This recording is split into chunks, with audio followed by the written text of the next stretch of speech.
అల్-ఫలా university ప్రస్తుతం దేశంలో మారుమోగుతున్న పేరిది. ఇప్పటివరకు చాలా మందికి తెలియని ఈ యూనివర్సిటీ పేరు ఇప్పుడు అందరి నోళ్లలో నానుతోంది. ఢిల్లీలో ఎర్రకోట వద్ద పేలుడు ఘటనలో అధికారులు ముమ్మర దర్యాప్తు చేస్తున్నారు. దీనిలో భాగంగా ఓ కీలక విషయం బయటపడింది. 2008లో అహ్మదాబాద్ వరుస పేలుళ్లు, 2007లో గోరఖ్పూర్ పేలుడు కేసుల్లో నిందితుడు ఈ విశ్వవిద్యాలయ పూర్వ విద్యార్థి అని దర్యాప్తు అధికారులు గుర్తించారు. ఇంతకీ అతను ఎవరు? అతను వేసిన ప్లాన్ ఏంటి? ఇప్పుడు అలాంటి తరహాలో భారత్లో పేలుళ్లకు ఏమైనా ప్లాన్ చేశారా?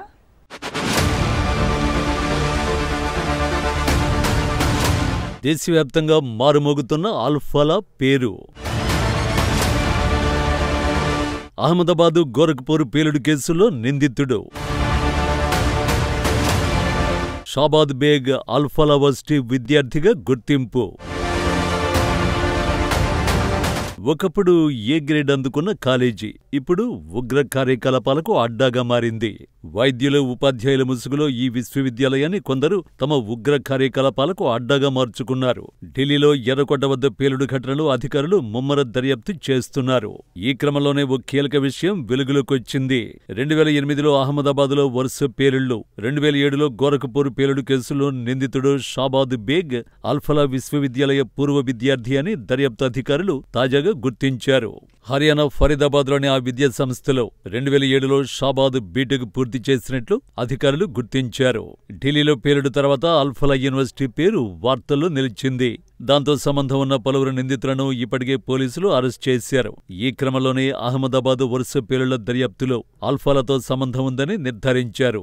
విచారణలో భాగంగా మరోసారి షాబాద్ పేరు వెలుగులోకి వచ్చింది. ఇతడిది ఉత్తరప్రదేశ్లోని ఆజంగఢ్ జిల్లా. అక్కడ తన కుటుంబంతో కలిసి ఉండేవాడు. ఎలక్ట్రానిక్స్ ఇన్స్ట్రుమెంటేషన్ లో అల్-ఫలా యూనివర్సిటీలో బీటెక్ పూర్తి చేశాడు.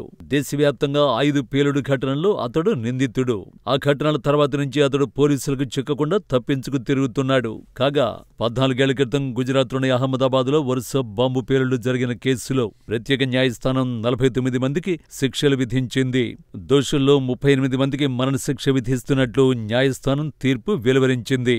మిగతా 11 మందికి జీవిత ఖైదు విధించింది.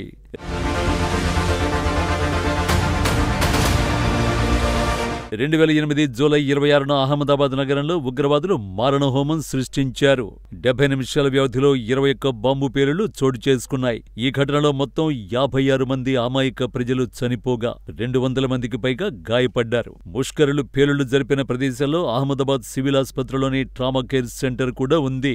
దేశవ్యాప్తంగా సంచలనం సృష్టించిన ఈ కేసులో దర్యాప్తు చేపట్టిన పోలీసులు దేశంలోని పలు ప్రాంతాల నుంచి 78 మందిని అరెస్ట్ చేశారు. వీరికి నిషేధిత ఉగ్ర సంస్థ ఇండియన్ ముజాహిద్దీన్తో సంబంధాలున్నాయని గుర్తించారు. 2009 డిసెంబర్లో విచారణ ప్రారంభం కాగా ఒక నిందితుడు అప్రూవర్గా మారడంతో మిగిలిన 77 మందిపై కోర్టులో విచారణ కొనసాగింది.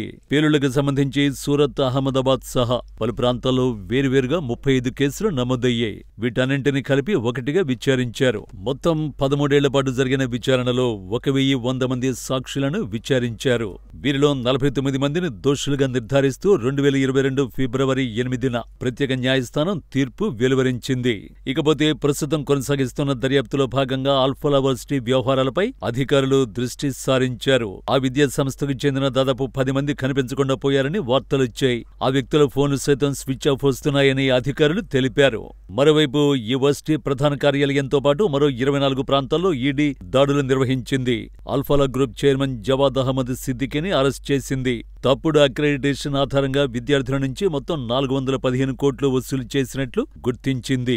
ఇదిలా ఉంటే ఎర్రకోట పేలుడుకు పాల్పడిన ఉగ్ర డాక్టర్ ఉమర్ నబీ సహా ఈ కేసులో మిగతా నిందితులకు జైషే మొహమ్మద్ ఉగ్ర మాడ్యూల్తో సంబంధాలు ఉన్నట్టు దర్యాప్తు సంస్థలు గుర్తించాయి. ఆఫ్ఘనిస్తాన్, పాక్ ఆక్రమిత కశ్మీర్ నుంచి ఉగ్ర హ్యాండ్లర్లు ఈ కుట్రను నడిపించినట్లు గుర్తించాయి. ఉగ్ర మాడ్యూల్కు అందిన నిధులు, డిజిటల్ మాధ్యమాల్లో వారు జరిపిన సంభాషణలపై దర్యాప్తు జరుగుతోంది.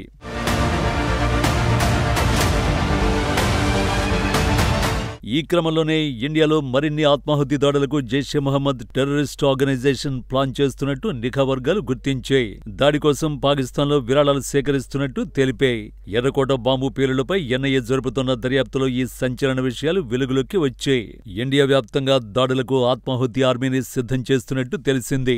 ఈ మేరకు డిజిటల్ ప్లాట్ఫామ్ ద్వారా ఒక్కొక్కరి దగ్గర నుంచి 6400 విరాళాలు సేకరిస్తున్నట్టు సమాచారం. పాకిస్తాన్లో ఉపయోగించే యాప్ సదాపీకు డబ్బులు పంపాలని, ఆ నిధులతో సూసైడ్ బాంబర్ కోసం అవసరమయ్యే షూ, వూలెన్ సాక్సులు, మ్యాట్రెస్, టెంట్ కొనుగోలు చేస్తోంది. దాడికి ముందు సూసైడ్ బాంబర్ కు ఫీల్డ్ లో కావలసిన వస్తువులన్నీ కొనేందుకు సహకరించాలని పాకిస్తానీయులను జైషే మహమ్మద్ డిమాండ్ చేస్తోంది. చలికాలంలో వారికి వింటర్ కిట్ స్పాన్సర్ చేయాలని, డొనేట్ చేసిన వారిని జిహాదీలుగా గుర్తిస్తామని వెల్లడించింది. అయితే ఇక్కడ మరో విషయం ఏంటంటే, సూసైడ్ బాంబర్లుగా మారేందుకు మహిళలకు జైషే మహమ్మద్ అవకాశం ఇస్తున్నట్టు సమాచారం.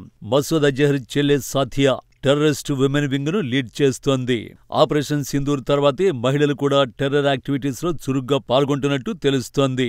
ఎర్రకోట దాడిలోనూ 10 మందితో కూడిన టెర్రర్ డాక్టర్ల బృందం స్పీడ్గా నిధులు సేకరించినట్లు దర్యాప్తులో తేలింది. తాజాగా పాక్ లో నిధుల సేకరణకు సంబంధించి సాక్ష్యాలను నిఘా వర్గాలు గుర్తించాయి. దీంతో పాకిస్తాన్ మద్దతున్న ఉగ్రవాదుల ఉనికి మళ్లీ ఆందోళనకరంగా పెరుగుతున్నట్టు వెల్లడైంది. జైషే, లష్కర్-ఇ-తోయిబా వంటి ప్రధాన ఉగ్రవాద సంస్థలు దాడుల కోసం తమ నెట్వర్క్ సమన్వయం చేసుకుంటూ మోహరింపులు చేపడుతున్నట్టు నివేదికలు సూచించాయి. ఈ రెండు కూడా పాక్ ప్రభుత్వ, ఆర్మీ నుంచి ఆర్థిక సహకారం, వ్యూహాత్మక మద్దతు పొంది ప్రముఖ ఉగ్రవాద సంస్థలే. గత 6 నెలల్లో పలు దాడులతో భారత్లో ప్లాన్ చేస్తున్నట్టు తెలుస్తోంది. మరి చూడాలి దీనిపై భారత ప్రభుత్వం ఎలాంటి నిర్ణయం తీసుకుంటుందో, ఆపరేషన్ సింధూర్ను మళ్లీ స్టార్ట్ చేస్తుందో.